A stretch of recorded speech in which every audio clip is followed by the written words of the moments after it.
Hi hello नमस्कार. तर पुन्हा एकदा यूट्यूबच्या नवीन ब्लॉगमध्ये तुमचं अगदी मनापासून स्वागत आहे सर्वांना. श्री स्वामी समर्थ. तर आता सकाळची सगळी तयारी वगैरे झालेली आहे. घर वगैरे स्वच्छ करून घेतले आहेत, फरशी वगैरे पुसलेली आहे आणि जे काय रुटीनचा स्वयंपाक वगैरे आहे तेवढीच कामं माझी शिल्लक आहेत. तर आज मला बनवायचं आहे खारं वांग. तर खाऱ्या वांग्यासाठी सगळी तयारी वगैरे करून ठेवलेली आहे.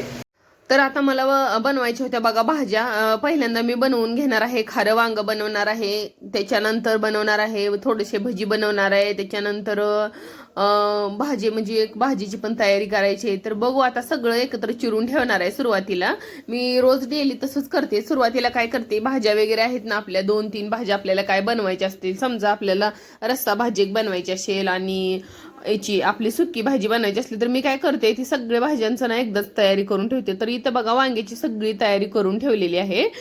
कढीपत्ता, परत आपलं लसूण अद्रकची पेस्ट हे सगळं करून ठेवलेलं आहे. अशी जर तयारी आपण केली ना सकाळच्या कामाची तर आपला टायमिंग पण वाचते. आणि फक्त असं काय झालं माहिती का, इथं तयारी मी केली त्याच्यामध्ये खोबऱ्याची जी पेस्ट करून ठेवली ना मी, सुक्क खोबरं आहे ना त्याला हे करून घेतलेलं आहे, काढून ठेवते मी एकदमच आठवड्याचं. तर सुरुवातीला काय केलेलं आहे, मस्त असं ठेचून घेतलेलं लसूण तेलामध्ये टाकून घेतलेलं आहे. लसूण वगैरे मस्त भाजून झाला की त्याच्यानंतर थोडंसं अद्रक टाकून घेतलेलं आहे, अद्रकची पेस्ट, लसूणची पेस्ट, थोडीशी मोहरी, त्याच्यानंतर कांदा असा लालसर असा तळून घ्यायचा. कांदा जेवढा लाल तळील ना तेवढं भाजीला छान टेस्ट येते. तर जास्त कांदा काही वापरला नाही मी, कारण ह्याची भाजी बनवायची होती. खारं वांग म्हटलं ना तर जास्त पण कांदा वगैरे वापरायचा नाही. त्याच्यानंतर थोडासा कढीपत्ता, थोडंसं टोमॅटो हे सगळं घालून घेतलेलं आहे. आणि थोडंसं मऊसर असं शिजून झालं की त्याच्यात आपले मसाले घातलेले आहेत. मसाले तर हळद घातलेली आहे आणि थोडीशी धना पावडर घातलेली आहे. बाकीचे काय एक्स्ट्रा मसाले घालत नाही, कारण खारं वांग म्हणलं की त्याच पद्धतीचं बनलं पाहिजे, त्यावेळेस त्याला टेस्ट येते. मग हे दुसरे जे काय एक्स्ट्रा मसाले घालतात ना ते मी काय वापरत नाही, फक्त एवढंच वापरते. आणि थोडंसं हे पण खोबरं अद्रक लसूण हे सगळं घालून झालेलं आहे. त्याच्यानंतर तेलामध्ये फक्त वांगी फ्राय करून घेतलेली आहेत आणि 2 मिनिटं ताट झाकून ठेवलं होतं. वांगी पूर्ण तेलामध्ये फ्राय झाली की त्याच्यानंतर त्याच्यामध्ये कूट मिक्स करायचा. याच्याने काय होतं माहिती का, वांग जर तेलामध्ये तळून निघलं ना, आपण आता समजा आपण वांग जर तेलामध्ये असं एकदम फ्राय करून घेतलेलं असतं तर त्या वांग्याची टेस्ट वेगळी येते. आणि डायरेक्ट वांग असं भाजीत टाकणं त्याची टेस्ट वेगळी येते. तर कधी पण ना मी वांगी ही तेलामध्येच फ्राय करून मग त्याच्यामध्ये शेंगदाण्याचा कूट टाकून पाणी वगैरे ओतत असते.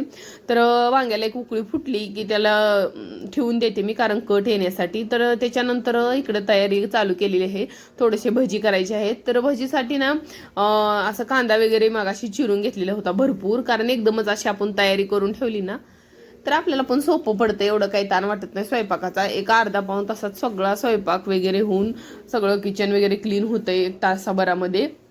आणि जर आपण प्रत्येक भाजीच वेगवेगळी चिरत बसलो ना तर वेळ लागतोय. तर इथं ना कांदा भजी करायची होते, तर कट केलेला कांदा घातलेला आहे, कोथिंबीर घातलेली आहे, त्याच्यानंतर आपलं सोडा घातलेला आहे. भरपूर सोडा वापरते मी, कारण आणि आम्ही कडक भजी नाही सॉफ्ट भजी बनवायची होती आज. आणि त्याच्यानंतर चवीनुसार मीठ घातलेलं आहे. आणि काळं तिखट हे काय असलं म्हणजे मिरची पावडर वगैरे वापरत नाही मी, फक्त हिरवी मिरची वापरते. तरी सगळं एक 10 मिनटं ठेवून दिलं, नंतर त्याच्यात हिरवी मिरची घातलेली आहे. आणि इकडे एका साईडला आहे ना हे सगळं पीठ होतं तेल गरम करायला ठेवलेलं होतं. तर इकडे तेल वगैरे चांगलं मस्त असं गरम झालेलं आहे.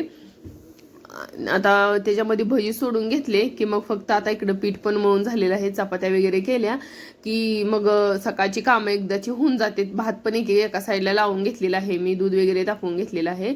तर काय होतं, जेवढा आपण भजीमध्ये सोडा जास्त वापरेल ना तेवढा त्याला सॉफ्टपणा येते बघा. तर काय करते, कधी पण भजी करताना ना फास्ट गॅस ठेवायचा, म्हणजे कसं ते आतून कच्चे वगैरे राहत नाहीत. आणि सोडा घातला ना तर असे टम्म फुगतेत, पण एकदम सॉफ्ट होते आतनं आणि खायला पण टेस्ट छान लागते एकदम. आणि जास्त पण असं काळपट मी तळून घेत नाही, थोडंसं सोनेरी कलर आला की काढून घ्यायचे, कारण सोडा जास्त वापरल्यामुळे त्याला काही कच्चापणा वगैरे राहत नाही. त्याच्यानंतर भजी वगैरे तर बनवून झाले होते, पण पोरांचा इतकं गोंधळ झालाय तर तुम्हाला सांगते मी पुढे, ह्यांनी किती गोंधळ घालून ठेवलेला आहे. आता शाळा चालू व्हायचं म्हणलं यांचा गोंधळ झालेला आहे. तर म्हणलं आता इथंपर्यंत सगळं आवरलंय, त्यांचं एकदा बघते काय चाललंय ते. तर इकडं बघा कशामुळे शाळा आता चालू होणार आहे म्हणून काय तयारी चालू आहे काय. बरं ही काय, ही डायरी शाळेचं ही म्हणून डायरी बिरी घालायला करतो हिशोबाची.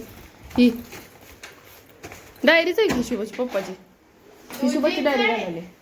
नाही माझी नव्हती पप्पाची. माझ्याकडे लय कंपास येते, तुम्ही बघू शकता. पुस्तकं दाखव. 3 दाखव पुस्तकाची. दादा ही कोणाची ती अलीकडची वया आणि पुस्तकं ही? ही सगळी माझी येते, ही चांगली येते, हा ही खराब आहे ती रद्दल येते, हा आणि हे ह्याच्यात थोडी थोडी पानं उरले ती, बर. आणि ही शाळेची येते, म्हणजे सगळं 9वीची. वेगळे वेगळे प्रकार करून ठेवले तर रद्दीवाला आला की टाकासाठी. आणि तुझं ग माझी सगळीची सगळी संपले ती. पाचवीची ती. चेक करा बरं का, एखादं लागाचं जाईल परत येत नसते ती महागारी. महत्वाची गोष्ट काय जाताना नाही वेळ लागला तर चालतंय. बरं ही काय चाललंय ती बरोबर आहे पुस्तकाचं, ती पेन ते तेवढं कशासाठी एकदम. अगं, 1 पाऊच, 2 पाऊच, 3 पाऊच आणि ही 400 रुपये. ही एवढं गबाळ हे असं गबाळ ही शाळेला जाण्याचा प्रकार आहे का ही एवढा असा? हा. आम्हाला हे नाही ती लिहावं लागतं केवढं जास्त. तुला एक गोष्ट खरी सांगू का, त्यातलं मला एकच पेन होतं शाळेला जाताना, आणि ते जाऊ होतं द्या. माहितीये. आणि इकडं बघा आता, हो इकडं काय हे राक्षस काढलाय का काय? हे राक्षस नाही ती, अरे गोमू गोकू गोकू राक्षस नाही ते, उडून चाललंय. बर. आता मध्ये ही वेस्ट झालेली पेन आहे ना. तर असं असतंय बघा पोरांचं. कसं आहे माहितीये का, त्यांच्या जर नादी लागत बसलं ना तर आपली सुद्धा कामं राहतात म्हणतात ना, ते एकदम खरं आहे बघा. लहान पोरांच्या म्हणण्यापेक्षा मुलांच्या नादीच लागू नये, कारण पोरं ना काय करते त्यांचा गोंधळ झालेला असतंय ना, आपण मध्ये गेले की आपलं पण काम राहून जाते. तर इथे चपात्या वगैरे सगळं बनवून झालेलं होतं. तर म्हणलं सकाळच्या जेवढ्या काय लागायचे तेवढ्याच बनवून घेतल्या, आणि पीठ आहे ना मी फ्रीजमध्ये ठेवून देत असते. तर त्याच्यानंतर ना थोडंसं भात वगैरे पण लावलेलं होतं. तर मग किचन वगैरे थोडंसं स्वच्छ करून घेतलं. तर मग दिवसभराचं ना टेन्शन निवांत होऊन जाते. पण सध्या ना एवढं गरम होतंय ना की चपात्या नाही 5-6 चपात्या करोस तर इतकं गरम होते. भाजी करताना तर काय वाटत नाही, कारण कसं वाफ बाहेर जात असते त्याच्यामुळं काय वाटत नाही एवढं. पण ही आपलं चपात्याचं म्हणलं की कसं असतंय, सगळी वाफ आपल्या चेहऱ्यावर येते आणि इतकं गरम होतंय ना की काय म्हणजे आता चपात्या तर करावंच लागणार आहेत. तर चपात्या वगैरे करून घेतल्या, आणि त्याच्यानंतर ना इथं म्हणलं आता सगळं आवरून घेतलेलं होतं. तर म्हणलं चला आता जेवण वगैरे करून घ्यावं. सगळ्यांनी जेवण वगैरे करून घेतलं, आणि माझा ना नंबर लास्ट असते बघा. मी सगळी कामं वगैरे घरातले आवरत असते, आणि त्याच्यानंतर मग जेवण वगैरे करून घ्यायचं. काय होतं माहितीये का, सकाळ जेवण जर केलं ना तर मग नंतर काम आपल्याला जेवढं आहे ना तेवढं काम काय होत नाही. तर सगळं इथंपर्यंत आवरून झालं होतं माझं, जेवण वगैरे करून घेतलं. तर असा होता बघा आजचा व्हिडिओ. तर भेटूया उद्याच्या नेक्स्ट व्हिडिओमध्ये. तोपर्यंत बाय.